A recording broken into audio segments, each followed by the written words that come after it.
Oke, baik teman-teman. Jadi di tempat ini kami akan melakukan observasi yang dimana kami ingin memberikan gambaran tentang permasalahan di sekolah ini.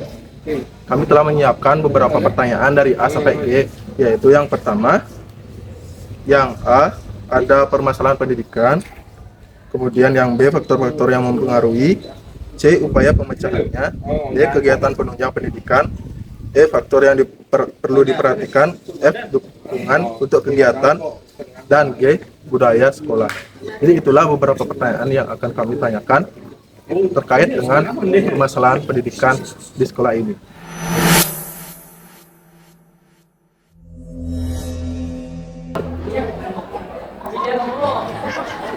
Bagaimana sih kendala permasalahan di sekolah ini?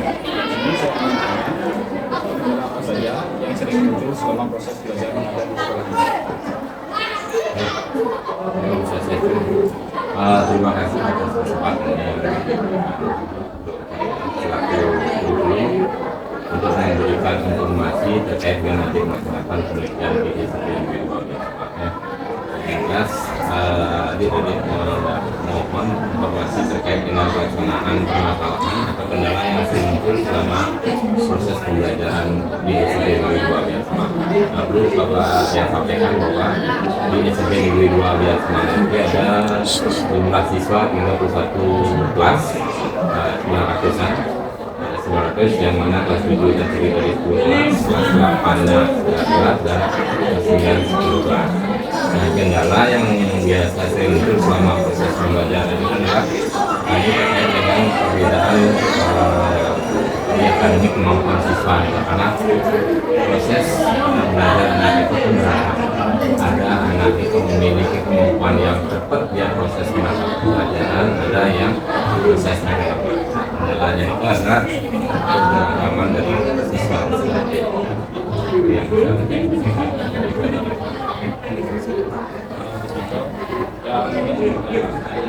Bagaimana tingkat keterlibatan serta target siswa dalam Kalau masalah keterlibatan secara keseluruhan tersampaikan cukup baik dalam hal ini, baik untuk kelas 7, 8 dan 9 untuk kehadiran siswa, karena kita jadwalkan sesuai dengan jam mata pelajaran masing-masing kelas.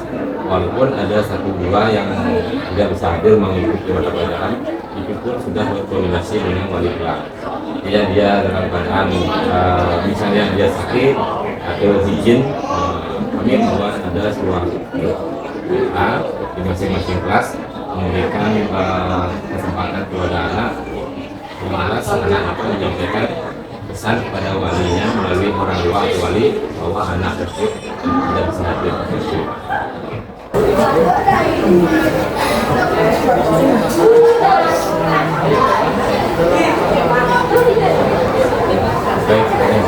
Kalau menyampaikan siswa yang mengalami hambatan belajar, tentunya mungkin di semua sekolah masih ada yang bahwa presentasi ini pun ada dan yang harus disediakan presentasi itu kecil, tapi yang juga ingin menyampaikan bahwa anak siswa yang mengalami hambatan dalam kegiatan belajar mengajar, mungkin salah satunya penyebab kita dia berada di lingkungan rumah, gaya belajarnya, sehingga dia mengalami hambatan. Solusi yang kami berikan biasanya kita dulu memberikan kesempatan anak itu biar mencapai ketuntasan. Kemudian dalam materi 1 dia belum diberikan kesempatan melalui kegiatan remedial, namanya remedial, kemudian perbaikan. Kalau tidak lolos dalam perbaikan remedial, salah satunya dengan yang lainnya kegiatan penugasan di rumah. Dengan penugasan di rumah juga belum bisa mencapai kegiatan pencapaiannya. Nanti terakhir diberikan wawancara, itu pun bisa sebagai pedoman tercapainya tidak pelajaran bagi siswa-siswa yang harus dibutuhkan.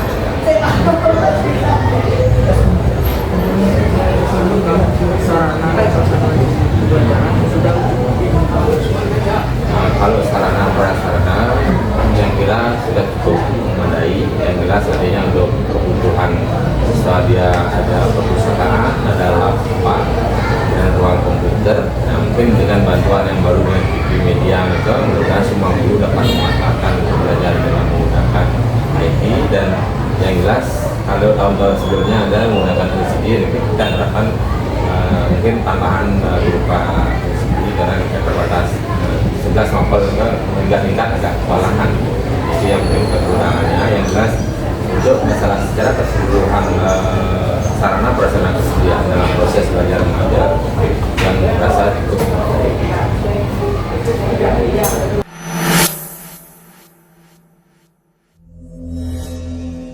Pak, terima kasih atas kesempatannya.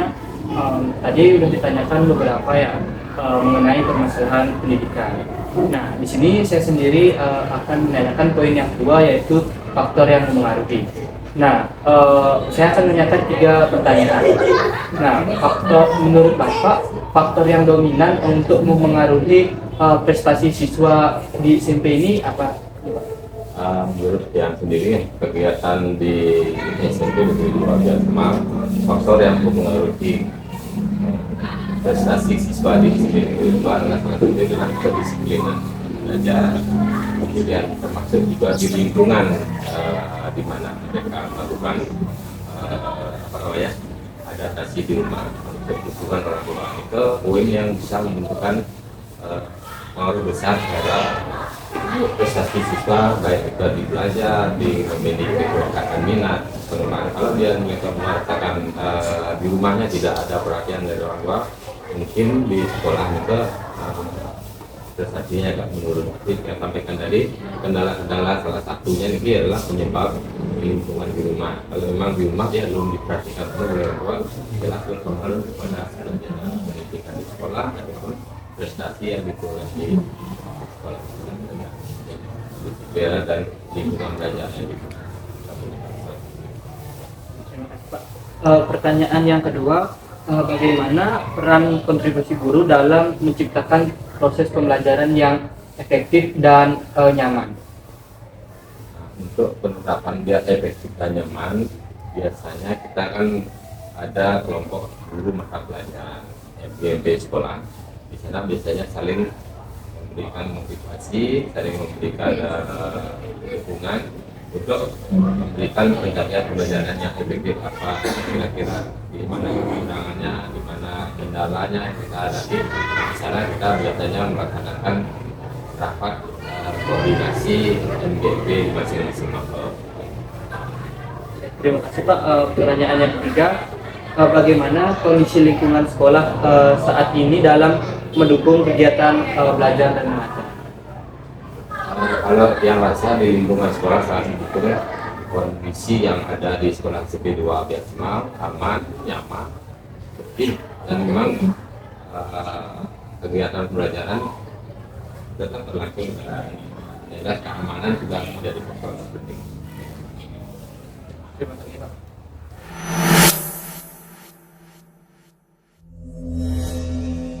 Jadi di sini saya akan melanjutkan pertanyaan dari teman saya. Langkah apa yang diambil sekolah untuk mengatasi hambatan dalam pembelajaran? Untuk upaya dalam mengatasi hambatan dalam kegiatan pembelajaran seperti yang sampaikan tadi kan, di masing-masing guru ada MGMP. Biasanya Bapak Kepala Sekolah melaksanakan supervisi guru yang dilaksanakan di kelas masing-masing. Di sana ada instrumen-instrumen yang harus dilengkapi. Nah, hambatan tadi yang untuk mengatasi kan sudah saya sampaikan tadi. Di setiap akhir bulan, biasanya kalau guru mata pelajaran anggap yang bisnis budaya, kita berkumpul di setiap bulan untuk mencari solusi atau jalan keluar atau hambatan yang kita hadapi di kelas, sehingga pedoman apa yang kita ambil.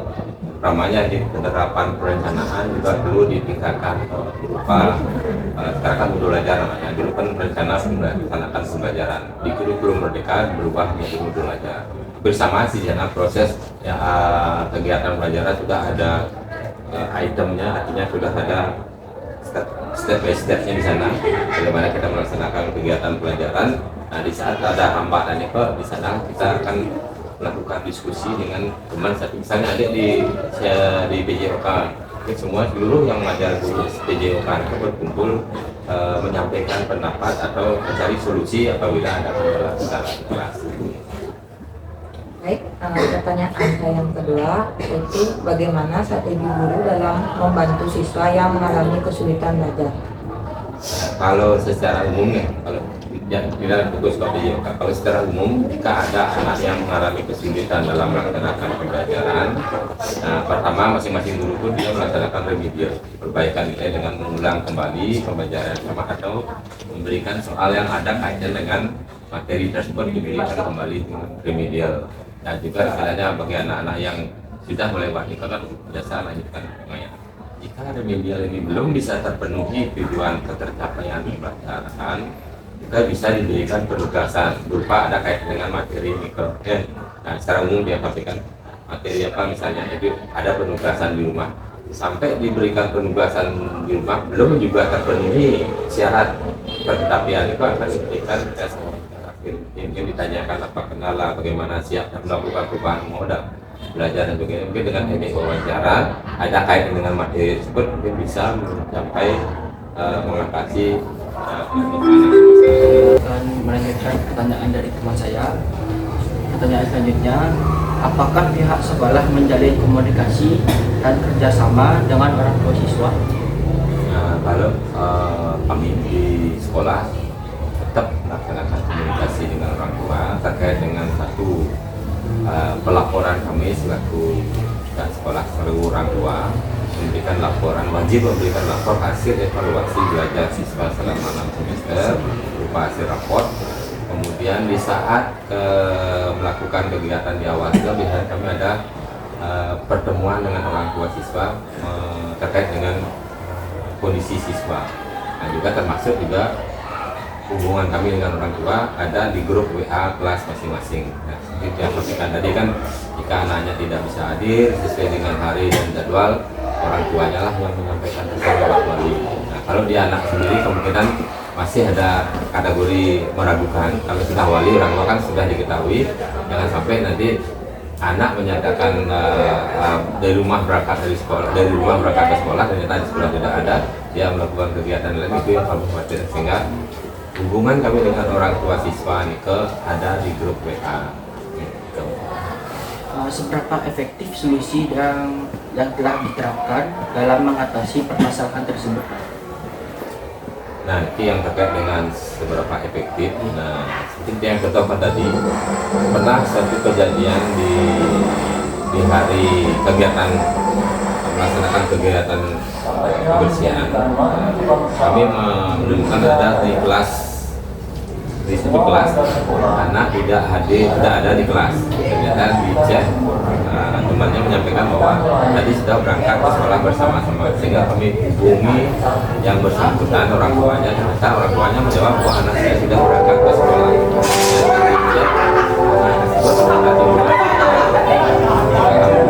Ditulis tidak sempat dihubungi oleh mana sehingga bisa kami cek keberadaan anak tersebut. Memang dia berada di luar sekolah dan sudah diberikan tindakan mulai dari pemanggilan wali kelas, kemudian ada surat pemanggilan orang tua, dan termasuk juga ada surat pernyataan yang ditandatangani oleh siswa bahwa dia tidak mengulangi dan kesalahan yang sama atau kesalahan lain, dan kalau melakukan kesalahan yang sama siap memberikan sanksi pendidikan.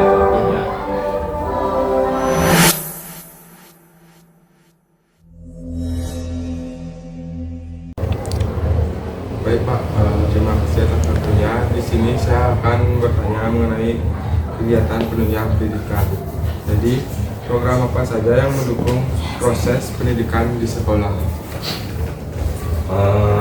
Program yang mendukung biasanya kegiatan pendidikan di sekolah itu ada namanya di kurikulum penerapan kurikuler, yang sebelumnya dinamakan P5, yaitu proyek penguatan fokus belajar Pancasila. Kita digaji sekarang jadi kurikuler. Di sana anak-anak diberikan kesempatan untuk mengekspresikan bakat dan minat yang dimiliki sesuai dengan tema yang diprogramkan oleh guru selaku koordinator kegiatan P5. Itu yang proses. Terima kasih Bapak. Selanjutnya kedua apakah sekolah menyediakan kegiatan di luar jam pelajaran utama? Untuk jadwal kegiatan jam pembelajaran kami menyiapkan kebetulan di hari Sabtu, khusus di hari Sabtu seluruh anak siswa kita kelas 7, 8, dan 9 dihadirkan pagi. Dia diberikan kesempatan untuk memilih pengembangan bakat dan minat yang dia miliki.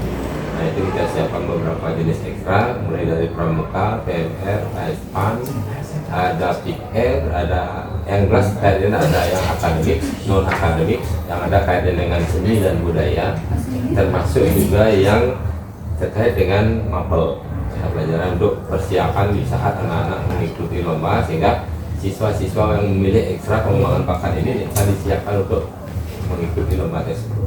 Yang jelas intinya jam pelajaran disiapkan di luar jam pelajaran disiapkan untuk anak mengembangkan bakatnya di khusus di hari Sabtu. Baik, terima kasih Bapak. Yang terakhir nih Kak, apa dampak positif kegiatan tersebut terhadap perkembangan siswa?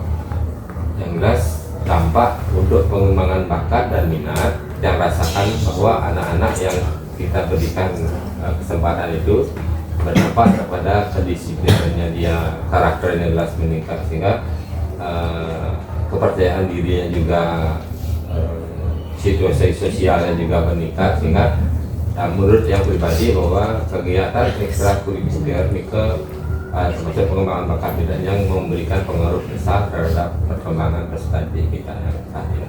Terutama dibutuhkan juga anak-anak yang memang mendapatkan prestasi yang bagus, terutama di bidang olahraga, di bidang akademis dan seterusnya. Nah, itu salah satu yang pikir yang berdampak di sini. Baik Bapak, Oke. terima kasih Bapak. Terima kasih.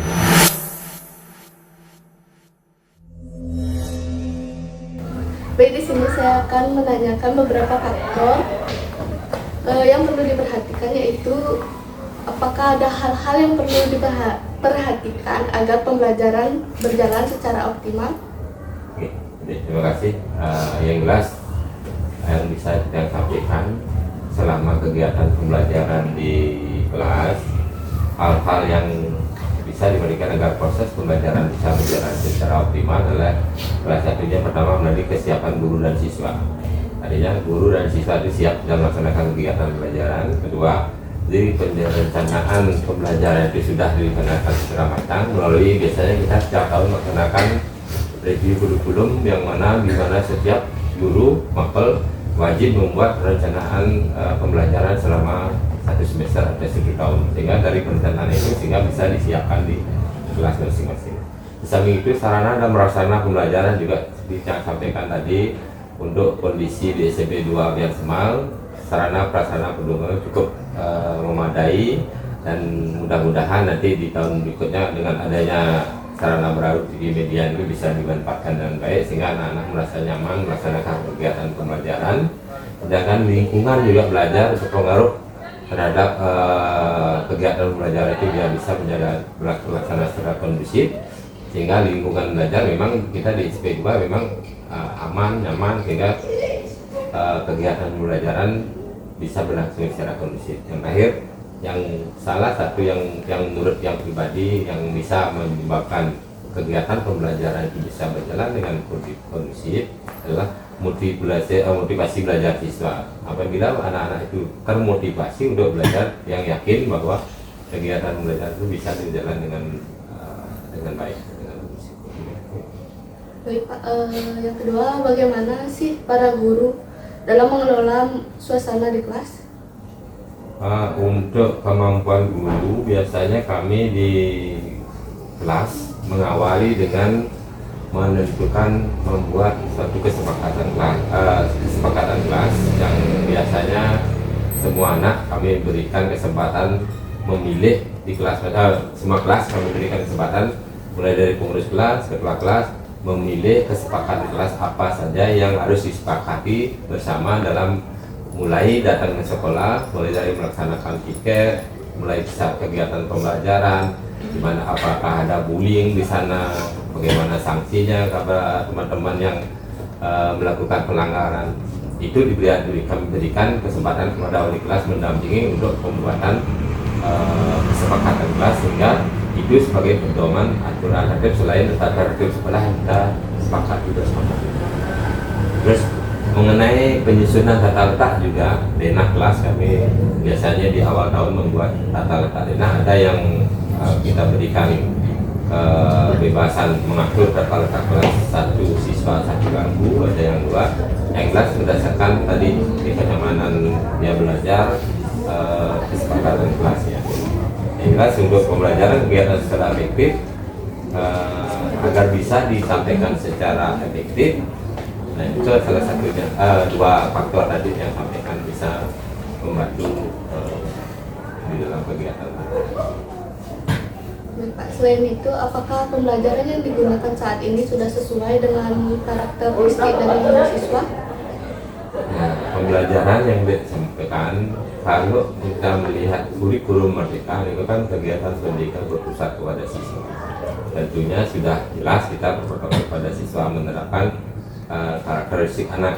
Ya, salah satunya pengembangan bakat minat sudah tadi dengan teman Ade, mulai dari pengembangan bakat dan minat sudah menunjukkan bahwa peningkatan disiplin, peningkatan prestasi, sehingga ada bukti berupa piagam dan piala. Salah satu bukti bahwa memang betul anak kita serius dalam hal mengikuti kegiatan, baik kegiatan pembelajaran ataupun kegiatan ekstra. Jelas di kegiatan-kegiatan lomba yang non akademis dan akademisnya sudah dibuktikan dengan diperolehnya berupa penghargaan.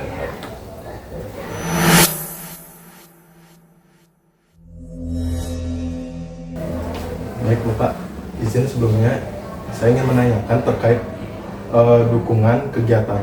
Nah, pertanyaan yang pertama itu, bentuk dukungan apa yang diberikan sekolah terhadap kegiatan pembelajaran? Nah, untuk dukungan dalam kegiatan pembelajaran tadi kan sudah ada teman yang menyinggung tentang ada kesalahan yang jelas. Pertama, Bapak kita di sekolah melalui pendampingan dari Bapak Kepala Sekolah kita membentuk tim supervisi yang mana Bapak Kepala Sekolah selaku penanggung jawab, di mana staf pengelola akan menjadi supervisor. Nah, guru yang disupervisi itu dibagi di kelompok dalam kegiatan pembelajaran itu diberikan penilaian kegiatan di kelas, sehingga apa yang memang belum bisa maksimal dilaksanakan akan diperbaiki di saat pertemuan MGMP. Terus selain kegiatan supervisi yang bisa dukungan sekolah bisa berikan terhadap kegiatan pembelajaran adalah salah satu menyiapkan kelompok-kelompok MGMP masing-masing mata pelajaran. Itu diberikan kesempatan baik itu mengadakan pertemuan, baik mengadakan sosialisasi ataupun mengundang narasumber yang ada kaitannya dengan mendukung kemajuan kegiatan pembelajaran. Terus bagaimana keterlibatan orang tua terhadap mendukung pendidikan anaknya tersebut?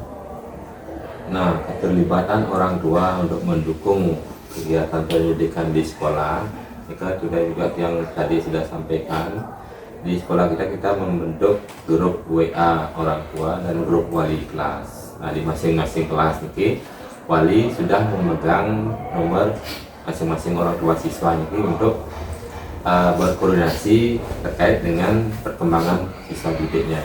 Termasuk juga kami akan memberikan laporan kepada orang tua nanti di akhir semester. Yang jelas orang tua itu terlibat penuh dengan keberadaan kami di sekolah. Apakah ada bantuan atau dukungan dari pihak pemerintah? Nah, jelas dari kami di sekolah khususnya di negeri memang ada dukungan dari pemerintah, terutama dalam mengoperasikan kegiatan pendidikan berdasarkan melalui namanya dana BOS, dana operasional sekolah. Nah, itu dana itu dioperasikan untuk semua maju membiayai seluruh kegiatan-kegiatan yang ada di sekolah, baik melengkapi sarana prasarana, baik memberikan kesempatan mengikuti kegiatan kemudian akademis dan non akademis, termasuk dengan proses kegiatan pembelajaran ini bisa digunakan dana itu sebagai mengoperasionalkan sekolah. Itu berdasarkan penanggung jawab dana BOS, ada bendahara, ada Bapak Kepala Sekolah, ada komite dan beberapa tim yang dibentuk untuk bertanggung jawab terhadap penggunaan dana BOS tersebut. Terima kasih Bapak.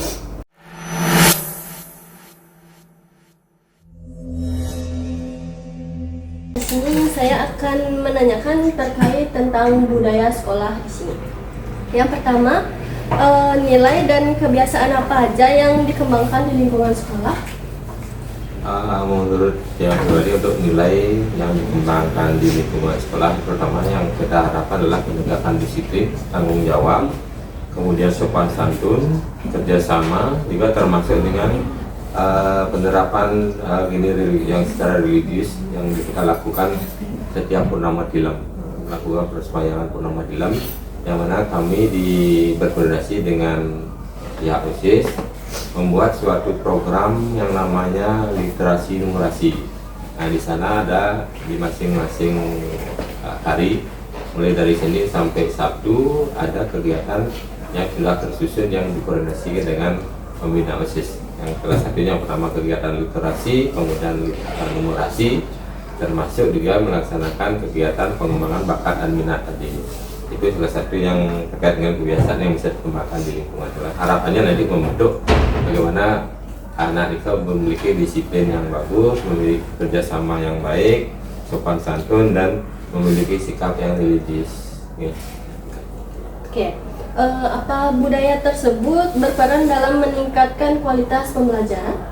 Oke, jelas menurut yang pribadi peran budaya sekolah yang sudah diterapkan itu akan meningkat dalam kegiatan proses belajar, di mana dari awal dia sudah ditanamkan bagaimana anak itu yang bersikap disiplin, sopan santun, kerjasama yang kita harapkan. Nah, tentunya nanti berpengaruh kepada kegiatan proses belajar. Nah, tidak menutup kemungkinan juga yang namanya siswa itu kan memiliki karakter yang beragam, seperti yang di awal yang sampaikan tadi, permasalahan pendidikan. Mungkin persentase dari 1-2 orang itu memiliki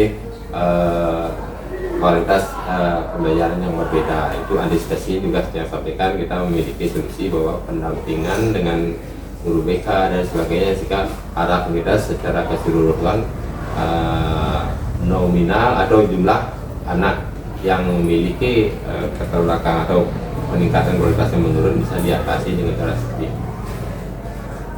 Kemudian interaksi dan hubungan antara guru dan siswa itu bagaimana? Interaksi hubungan antara guru dan siswa memang kami melakukan hubungan terjalin sangat baik sekali antara guru dan siswa. Utamanya tadi contohnya kami peduli dengan keberadaan siswa tersebut dengan mengecek tadi apabila keberadaannya memang betul-betul tidak hadir dengan alasan sesuai dengan yang dilaporkan wali. Itu kami koordinasi, termasuk juga anak-anak yang memang sakit, kami lewat WA grup kelas itu bisa berkoordinasi apakah bisa dijemput, kalau tidak bisa kita selaku piket, ada guru piket namanya, untuk menghubungi atau mengantar ke puskesmas untuk terjalin hubungannya sekarang. Jadi hari ini saya sudah bersama salah satu siswa yang bersekolah di SMP Negeri 2 Abian Semal. Dengan adik siapa? Kenalkan, saya Dwi Kusmayanti dari kelas 8D. Pertanyaan yang kedua, bagaimana sih pembelajaran kurikulum merdeka yang dilaksanakan di kelasnya adik? Menurut saya, pembelajaran kurikulum merdeka ini cukup baik karena bisa membagikan pendapat masing-masing dan membebaskan siswa untuk lebih aktif dan kreatif. Pertanyaan yang terakhir itu, prestasi apa sih yang adik sudah pernah peroleh selama bersekolah di SMP Negeri 2 Abian Semal ini? Prestasi yang saya peroleh selama sekolah di sini yaitu saya mendapatkan juara 1 dalam Porjar Bandung dan Porjar Bali dalam cabang bola voli indoor. Dan serta saya saat ini saya mengikuti organisasi siswa intrasekolah. Oke, baik, terima kasih Dek.